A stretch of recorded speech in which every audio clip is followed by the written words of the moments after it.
আমি মহারাজের কাছে, মহারাজ আমার কথা হচ্ছে যখন বলা হয় যে বাংলাদেশ বানিয়ে দিয়েছিল পাকিস্তান ভেঙে টুকরো করে ইন্দিরা গান্ধী, তখন তো বলা হয় না দেশের সেনা পাকিস্তান বানিয়েছিল, বলা হয় ইন্দিরা গান্ধী বানিয়েছিল, এই প্রধানমন্ত্রী তো পারলো না ইন্দিরা গান্ধীর মতো। তাহলে অপারেশন সিঁদুরের নেতৃত্বে থাকা, দেশের নেতৃত্বে থাকা যে ব্যক্তি, যে দেশের প্রধানমন্ত্রী নরেন্দ্র মোদী, তার কৃতিত্ব তো আছে অবশ্যই, 110% সেনার কৃতিত্ব আছে এবং পলিসির কৃতিত্ব নরেন্দ্র মোদীর আছে। নরেন্দ্র মোদী যতক্ষণ না সিভিল গভর্নমেন্ট থেকে ক্লিয়ারেন্স আসবে ততক্ষণ সেনা ওখানে কোনো অ্যাকশন নিতে পারবে না, এটা হচ্ছে দেশের গণতন্ত্র। তাই জন্য নরেন্দ্র মোদীর কৃতিত্ব আছে, যেমন ইন্দিরা গান্ধীর কৃতিত্ব ছিল। স্যার ইন্দিরা গান্ধীর কৃতিত্ব ছিল তো, ইন্দিরা গান্ধীর কৃতিত্ব ছিল তো স্যার, ডোনাল্ড ট্রাম্প হাফ বলল আর থেমে গেল। ইন্দিরা গান্ধীর কৃতিত্ব ছিল তো। তৎকালীন আমেরিকান রাষ্ট্রপতি নিক্সনকে আপনি কি মমতা বলছি, আপনি কি অভিষেক বিরোধী?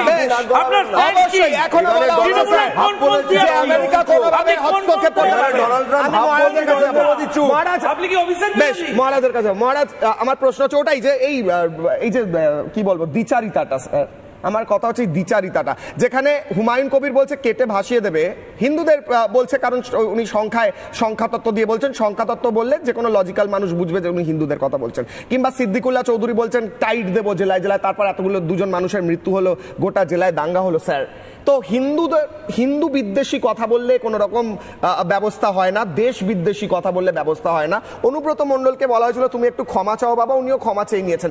এই নীতি, এই রীতি, এটা তো চলে আসছে স্যার, বলুন না। প্রথমে বলি, এই আপনি সিদ্দিকুল্লাহ চৌধুরীর কথা বললেন, হুমায়ুন কবিরের কথা বললেন, ইনি একাধিক অনুষ্ঠান আপনারাও করেছেন, আমিও ছিলাম, আমরা অনেকেই ছিলাম।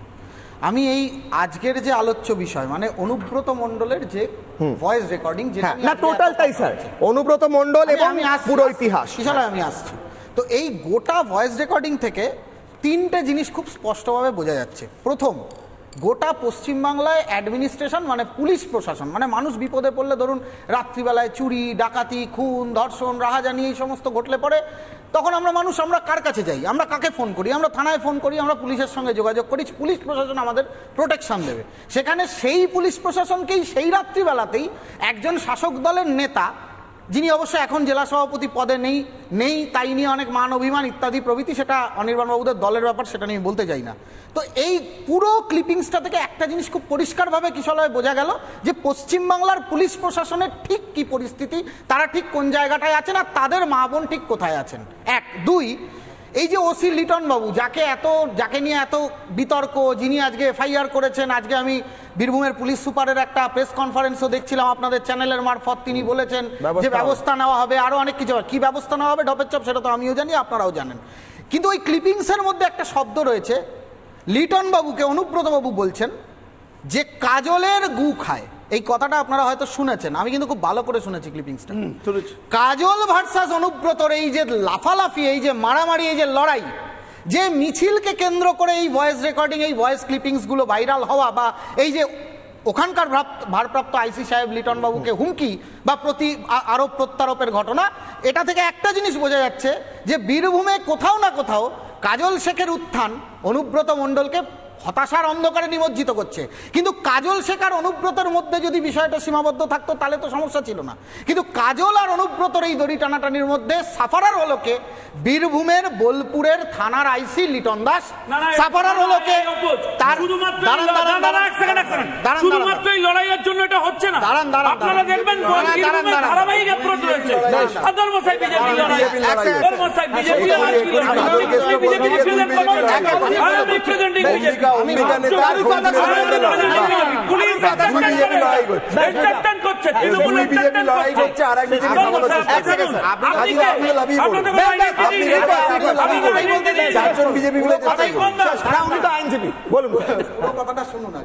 তো এবার ঘটনা হচ্ছে এই যে দড়ি টানাটানির ফলে লিটন দাস এবং তার মা বোনের প্রতি যে কদর্য ভাষার ব্যবহার হলো, এইটা থেকে কি পশ্চিমবঙ্গের বাদবাকি থানার অফিসার ইনচার্জরা, সাব ইন্সপেক্টররা, মেজবাবু, ছোটবাবুরা, ডিএসপিরা, অ্যাডিশনাল এসপিরা তারা কি শিক্ষা নিলেন? তারা কি আদৌ বুঝতে পারলেন তারা ঠিক কোন জায়গায় আছেন? আর তাদের মাথায় যারা বসে আছেন, তাদেরকে যারা পরিচালিত করেন, ওই যারা ডিজি, আইজি, ডিআইজি, আইপিএস অফিসাররা, যারা আজকে মুখ্যমন্ত্রীর ডান দিকে বাদিকে ঘুরে বেড়াচ্ছেন, তারা এটা থেকে কি শিক্ষা নিলেন? এটা তো তাও একটা ক্ষমার চিঠি লিখে দিয়েছে। না কোনো ক্ষমা হয় না, এটার ক্ষমা হয় না, এটার গ্রেফতার আপনি জানেন আপনি দুর্ভাগা। এটার গ্রেফতারি ছাড়া এটার আর কোনো ক্ষমা হয় না। তাহলে পুলিশকে যে কেউ গালাগালি করবে, নোংরা ভাষায় কথা বলবে, তারপরে তাকে ক্ষমা চেয়ে নিলে পরে 7 গুণ মাফ হয়ে যাবে, এটা বলতে চাইছেন আপনারা? এই এক্সাম্পল সেট করতে চাইছে রাজ্যের শাসক দল। এটা তো সম্ভব নয়, কোনো সভ্য দেশে এটা সম্ভব নয়। আজকে পুলিশ আমি জানতে চাই রাজ্যের ডিজিপির কাছে যে আজকের পুলিশ হচ্ছে অফিসিয়ালি আমি দেখলাম যে আজকে অনুব্রতকে গ্রেফতার করতে পারে না, আজকে মমতা বন্দ্যোপাধ্যায়ের বিরুদ্ধে প্রধানমন্ত্রীকে উল্টোপাল্টা বললে ব্যবস্থা নিতে পারে না সাংবিধানিক পদ্ধতি মেনে। অথচ যারা শিক্ষক, যারা আন্দোলন করতে গেছে তাদেরকে ধরে ধরে লাঠি মেরে তুলে নিয়ে আসছে। আমি যাবো তার আগে একদম 5 সেকেন্ড হয় একা করে না একা করে আমি একটা খালি কথা বলবো, পুলিশ বিভাগের ক্ষয়রোগটা আঙুল দিয়ে দেখিয়ে দেওয়া হলো। শুধু যে লিটনকে আমি সুকান্ত বাবুর কাছে, তারপর রাজীব কুমার রাজ্য পুলিশের প্রধানকে, আমার কাছে ব্রেকিং নিউজ আছে, ব্রেকিং নিউজ। এবার ক্ষমা চেয়ে সুব্রত বক্সিকে চিঠি অনুব্রত মণ্ডলের। এক second, breaking news. Anubrata Mondal কিশোরার অগ্নিবাণে breaking news. Anubrata Mondal চিঠি লিখেছেন, অত্যন্ত দুঃখিত তিনি ক্ষমা চেয়েছেন, সুব্রত বক্সিকে তিনি চিঠি দিয়েছেন। চিঠিতে নিঃশর্ত ক্ষমা প্রার্থনা করেছেন অনুব্রত মণ্ডল। কিশোরার অগ্নিবাণে breaking news. তৃণমূলের রাজ্য সভাপতিকে চিঠি দিয়েছেন, দলের সর্বস্তরের কাছে তিনি ক্ষমা প্রার্থী, অত্যন্ত দুঃখিত। চিঠিতে উল্লেখ অনুব্রত মণ্ডলের, খুব দুঃখ পেয়েছেন কেষ্ট মণ্ডল খুব দুঃখিত। তিনি লিখেছেন যে তিনি দুঃখিত না, তিনি সুব্রত বক্সির কাছে ক্ষমা চেয়েছেন। স্যার সুব্রত বক্সির কাছে ক্ষমা চেয়েছেন, সুব্রত বক্সির কাছে ক্ষমা চেয়েছেন অনুব্রত মণ্ডল। আমি ফিরবো আলোচনায়। বিগ ব্রেকিং নিউজ, সুব্রত বক্সির কাছে ক্ষমা চেয়েছেন অনুব্রত মণ্ডল।